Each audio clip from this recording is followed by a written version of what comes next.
Hello mister Gyanilal Gupta, how you? अरे बड़ा लाल पियर पहन के टहरत हुए भाई। उसके ऊपर मत जाओ।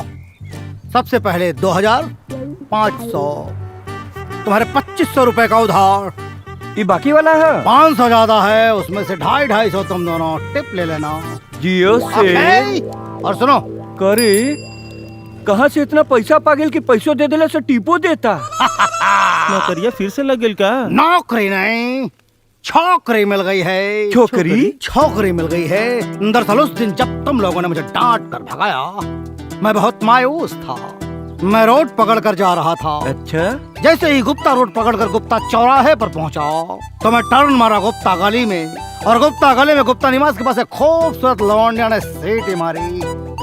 भाई लौंडिया खूबसूरत थी, मैं ऊपर छत पर गया, वो मुझसे लिपट गई। उसने कहा तुम्हारी खूबसूरती पर, तुम्हारी गबरू जवानी पर मैं मर रही हूँ, तुमसे मोहब्बत करना चाहती हूँ।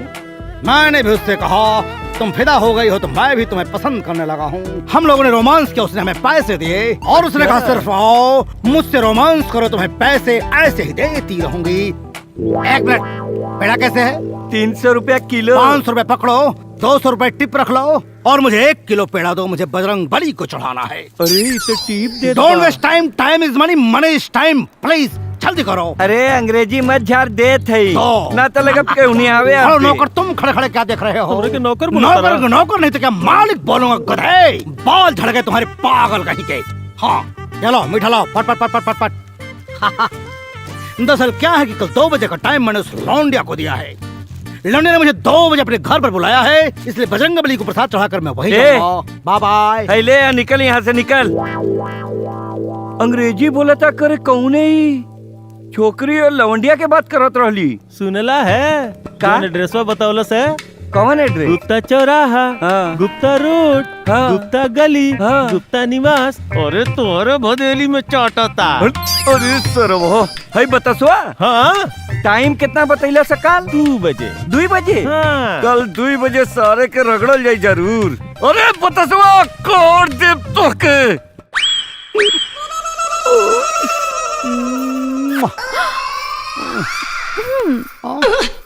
का स्वीट का हार्ट, भइल? स्वीटी कितना स्वीट से ओट छोड़ के कहाँ लागल बड़ा? ए करे जा, तोरे बदन में जहाँ भी छुईला लागल रसगुल्ला टपकत हो। साची आई तो हर करे जा धलकाता इतनी तेज का है। आई लगा था कि राहु के तू आ गई। राहु के तू भैया, भैया कहाँ जा गले तोहार? अब का होई? अब हम घर के कहाँ छुपाई?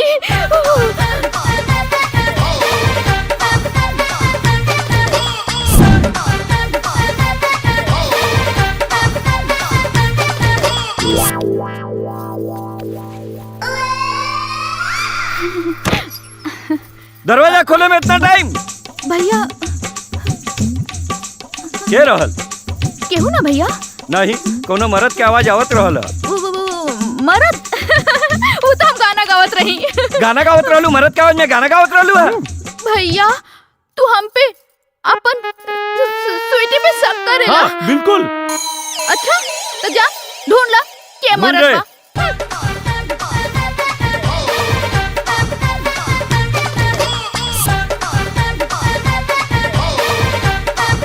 का भैया हो गल सब शक दूर? कुछ ना बहन करे, तू हमार बहन पे शक करत हुए, गलत गलत इल्जाम लगावत हुए। अरे मालिक का चाका जवाब बनी है गोलगप्पा। अबे नौकर ठीक से साफ करो, गर्दा दिखना नहीं चाहिए। ओके। अरे पतली कमरिया हिलावे लपा लपा। अरे मालिक का चाका जवाब बनी है गोलगप्पा। बड़ा गाना गावत रे भाई। गाना इसलिए गा रहे हैं कि बहुत खुशी की बात है। खुशी? यस। कौन सा ऐसा खुशी मिल गई भैया? कल मैं अपनी गर्लफ्रेंड के साथ रोमांस कर रहा था, अच्छा। तभी एक हलकट टाइप राहु और एक चिरकुट टाइप केतु आ गया। वो दोनों दरवाजा खटखटाने लगे। मैं घबरा गया, मुझे लगा कि आज तो मैं पकड़ा गया, लेकिन हमारी गर्लफ्रेंड बहुत तेज टाइप निकली। उसने कालीन में लपेट कर एक कोने में मुझको खड़ा कर दिया। वो दोनों राहु केतु पूरे घर में ढूंढते रह गए, हमको पाया नहीं और लौट कर चले आए। और उसके बाद मैंने वही कालीन बिछाया, अपनी गर्लफ्रेंड को लटाया, और फिर क्या क्या क्या क्या हुआ जिसकी तुम लोग कल्पना नहीं कर सकते हो।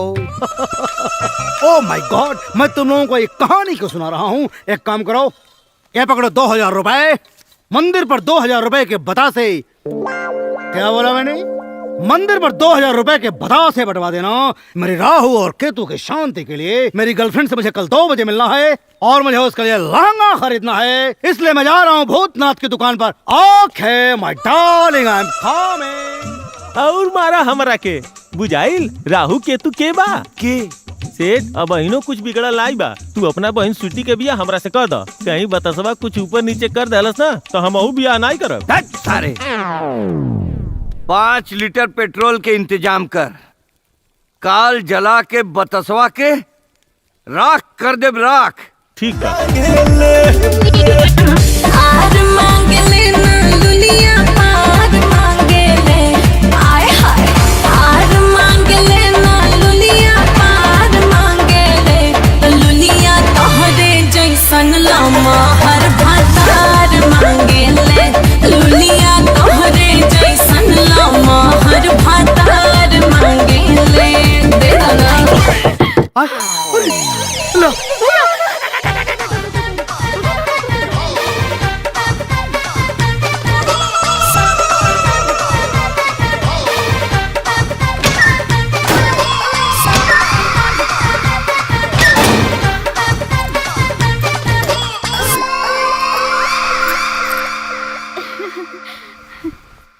भैया चुप, का भेल भैया? ते चुप रह। घर में बहुत बुरी आत्मा घुसल है। अच्छा आत्मा? आज पेट्रोल छिड़क के हवन कराबो के जलाई, पक्का जलाई। नहीं भैया, ऐसा तो कुछ नहीं बा। बिल्कुल है, बहुत कुछ है। ई का कर? अरे जल्दी जल्दी छिड़क, जल्दी जल्दी छिड़क। नहीं भैया, जल्दी जल्दी छिड़क। तो के समझ में आवत हो? कुछ ना समझ में आवत हो। प्यार के भूत चढ़ला। मालिक माचिस मारी, जलाई जल्दी जलाई। ना भैया, जलाई से पर्दों में लगाई, पर्दों में। हाँ पूरा घर में आग लगा दी सेठ जी। हो में, हाँ जलाई सेठ जी जलाई। अरे भैया ओमे, सब कुछ जल के राख हो जाई, आज का भूत जल जाई। भैया तोहर कुल संपत्ति जल के राख हो जाई।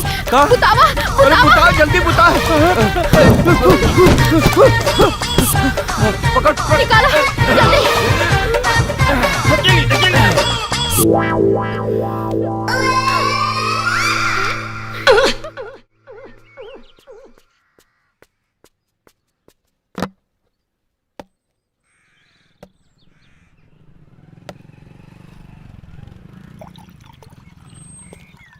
Yo.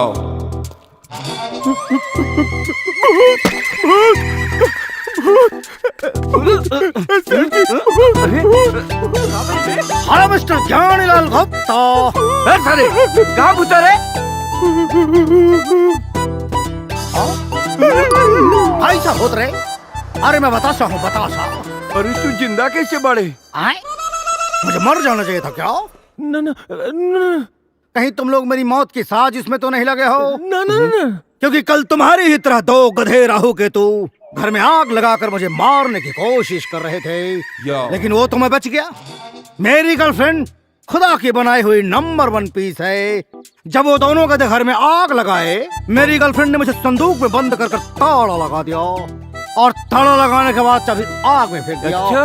हाँ, और उसके बाद जब वो जलने लगा तो फिर लड़की ने कहा, मेरी गर्लफ्रेंड ने, देखो तुम्हारी सारी प्रॉपर्टी जल रही है। दोनों गधे अपनी खोपड़ी में लाद कर बॉक्स बाहर निकाले और मैं बच गया।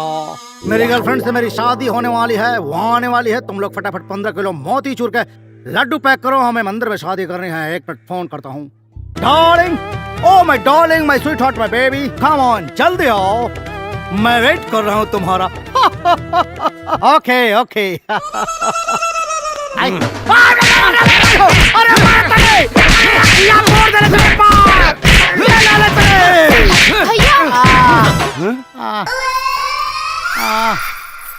भैया स्वीटी मत मारा इनके। ए स्वीटी, हाँ अरे भाई तेरी बत्ती जला दे, कुछ लौकात बत्ती नहीं खे। बत्ती बत्ती। भुलाए गेल तोहार अंग्रेजी, अब सीख गईला भोजपुरी तू। सीख गए नहीं बाबू। है ना? अरे मेरी भाई हो। ठीक ना? ए स्वीटी, हाँ। ए बचा लाम के मार डरे कुलो। का हाल बना देले बा, छोड़ दे भैया इनके। कहे छोड़ दी? अरे ई का भैया हम इनका बच्चा के माई बने वाला बानी। ए भैया, ए ज्ञानी गुप्ता भैया, हमके जायदा, हम जाते हैं लुधियाना, अरे भाई सारे। कोई खेती वेती करब कुल भैया, छोड़ दे हमके जायदा। के कहीं ना जाके वो ब्याह करके ही जाके पड़ी और कहीं। का करबा ब्याह करके? इतना पेल के मार देले हवा, आँख हो गई हवा अनहर।